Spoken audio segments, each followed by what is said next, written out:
Guys, welcome to my YouTube channel. চলে এসেছি আবার একটা নতুন ব্লগ নিয়ে।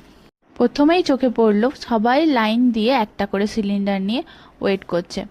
তো আমরা দূর থেকে পাহাড়ের বিউটিটা দেখতে এলেও তাদের ডেলি লাইফের স্ট্রাগলটা একদমই আলাদা। এই সব আলোচনা করতে করতে আমরা এগিয়ে পড়ি অটল টানেল সোলাং ভ্যালির দিকে। পাহাড়ে এই সুন্দর আঁকাবাঁকা পথ দিয়ে ড্রাইভ করার মজাটাই আলাদা। রাস্তা দিয়ে যেতে যেতে চারপাশে গ্রিন পাইন ট্রি আর স্নো ক্যাপ মাউন্টেনগুলো দেখতে জাস্ট অসাম লাগছিল। ওয়েদারটাও খুব সুন্দর, ঠান্ডা ঠান্ডা ছিল। আমরা এই নেচার দেখতে দেখতে এগিয়ে যাচ্ছি আমাদের নেক্সট পয়েন্টের দিকে। তো এখান থেকেই আমরা একটু একটু স্নোফল দেখতে পাচ্ছিলাম। আশা করি তোমরা দেখতে পাচ্ছ স্নোফল হচ্ছে, আর চারিদিকে ফ্রেশ বরফ জমা হয়ে চারিদিকটা একদম সাদা হয়ে আছে। ফার্স্ট টাইম ছিল এটা আমার স্নোফল দেখছিলাম, তাও আবার লাইভ। তো দারুণ লাগছিল। ফাইনালি আমরা চলে এলাম মোস্ট ফেমাস অটল টানেল। দেখতে পাচ্ছি আমরা অটল টানেলের ভেতরে জাস্ট এন্ট্রি নিচ্ছিলাম। আর এই অটল টানেলটা সি লেভেল থেকে 10,000 ফুটেরও বেশি উঁচুতে তৈরি হয়েছিল। এই টানেলটা ক্রস করার এক্সপিরিয়েন্সটা কিন্তু দারুণ ছিল। টানেল ক্রস করে টানেল থেকে বেরিয়েই সিনারি পুরো চেঞ্জ।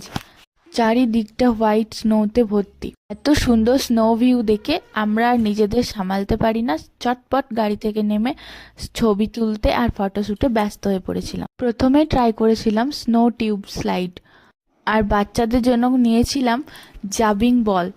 তো এর মধ্যে ওরা খুব মজা করছিল, তো আমি বলেছিলাম যে এইটাই করতে, কিন্তু ওরা কি হিসেবে টিউব স্লাইডটা করলো। এটাই যদি আমাদের জন্য করতাম তাহলে আরও বেশি মজা হতো। টিউব স্লাইড করে এতটা মজা পাইনি। সামনে থেকেই ছাড়ছিল, খুব উঁচু থেকে যে স্নো থেকে আমরা স্লাইড করে নামছি তাও ছিল না। যাই বলো, এই যে টিকিটগুলো আমরা করেছিলাম সেখানে খুব ফায়দা আমরা পাইনি, আমাদের লসই হয়েছিল। খুব মজা করতে পাইনি, বরং টিকিট না করে এসে তোমরা এখানে ভালো করে ঘুরবে, ফটো তুলবে, সেটা বেশি মজার হবে।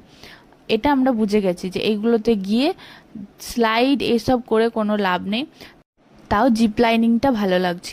এইসব অ্যাক্টিভিটি করার পর আমরা বসে পড়েছিলাম নদীর ধারেই একটা ম্যাগির স্টলের কাছে। সেখানে এই ঠান্ডা ওয়েদারে গরম গরম চা আর একটু ম্যাগি না খেলে চলে।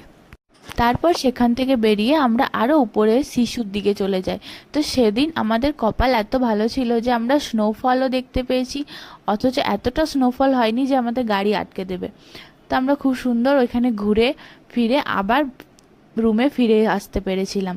এখানে বাচ্চাগুলো খুব মজা করছিল। ওরা এই ঠান্ডার মধ্যে পুরো রিলস করতে স্টার্ট করে দিয়েছিলাম। পুরো বলিউডের ফিলিং লাগছিল, ঠান্ডা ফান্ডা সব ভুলে গেছিলাম।